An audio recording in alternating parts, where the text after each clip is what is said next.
Hey, I'm Sean in St. Louis, and this is the Marketing Gateway.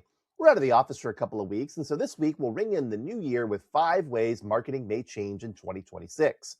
We're going to cover big changes in influencer marketing, how audio and ads is tuning out, the rise of retail media networks, the powerful motivator of Treatonomics, and why optimizing AI platforms is going to be very important over the next year. Also, I have a cold, and if I sound a little nasally, I apologize. But sometimes when you have a cold, you need to treat yourself a little bit, and that's appropriate because today we're going to talk about Treatonomics.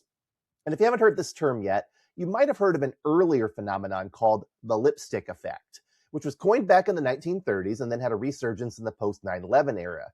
The idea is this: life sucks, you're poor, and your goals are out of reach. So you spend a little bit extra on something nice. In this case, lipstick, because this example was originally used to describe women's spending habits. And then, because you bought something for yourself, you feel better.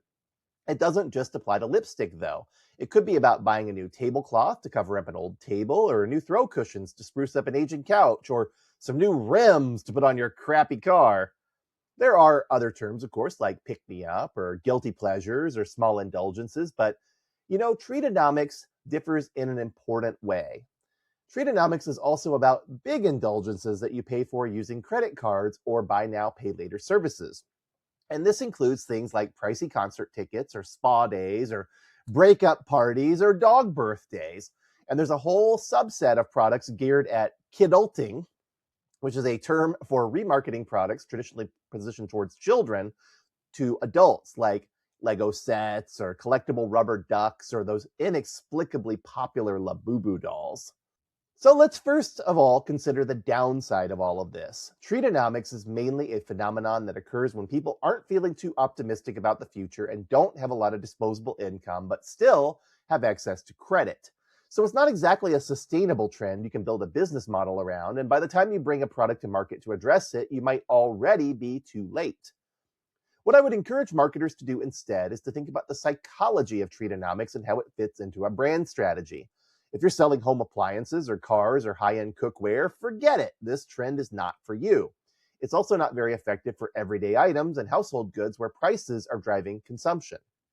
But if you offer any sort of experiential product or service, or you can make that part of your promotional strategy, then you have a golden opportunity in 2026 with Treatonomics, especially if what you're offering can be shared on social media.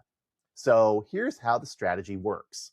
You first need to figure out how you can position your product or service to be a treat.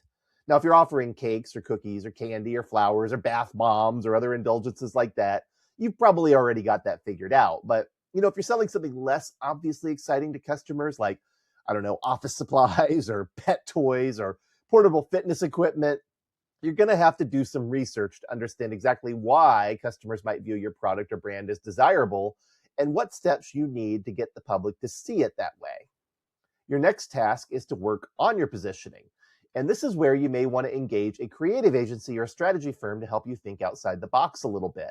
So for example, let's say you sell hair ties and scrunchies and you discover that people are using them as bracelets that they can have handy to put their hair up when needed. But they like to show off their bracelet arrangements on Instagram and TikTok and get some extra attention. So in this case, you don't need to change the product, but you may want to change your positioning to help consumers understand that these are now more than a fashion accessory for just hair.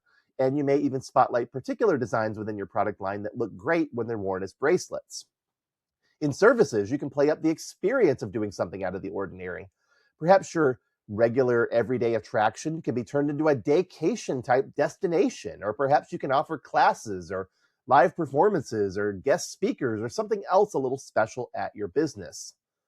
As you develop your positioning, you should begin thinking about the tactics you want to use to help shape this new understanding of your product in the marketplace. Often, taking advantage of a trend is less about making a change to the actual product than trying to stimulate some discussion around how that product can be used. And this will probably mean communication tactics like working with content creators, rolling out social media messaging showcasing the product with some really sumptuous video and photography, or other small-scale approaches intended to stimulate sharing and discovery. Another tactic that can really associate a brand, product, or service with being a treat is if you offer some experiential component with it, whether that's social media sharing campaign, events centered around indulging in the product, or collaborations with other brands that are more closely associated with indulgence.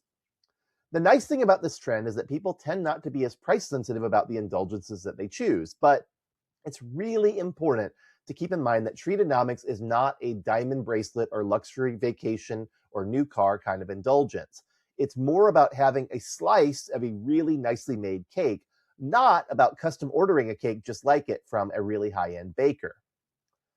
Once you have your positioning and tactics in place, following the G-stick model of defining implementation through your rollout strategy and controls to measure your success are, of course, key. But since you're working to capture a trend rather than completely reposition your brand to suit a changing market, keeping things focused and disciplined is recommended for starting out. And remember that ultimately, Treatonomics is a coping mechanism for dealing with stress. So whatever you do, make it easy, make it relaxing, and keep it fun. You may find that the customers you show a little bit of care to today become customers who really value you for that down the road, so that when the next trend rolls around, they're looking to you to provide that experience too. Well, I'm Sean in St. Louis, and this has been the Marketing Gateway. See you next time.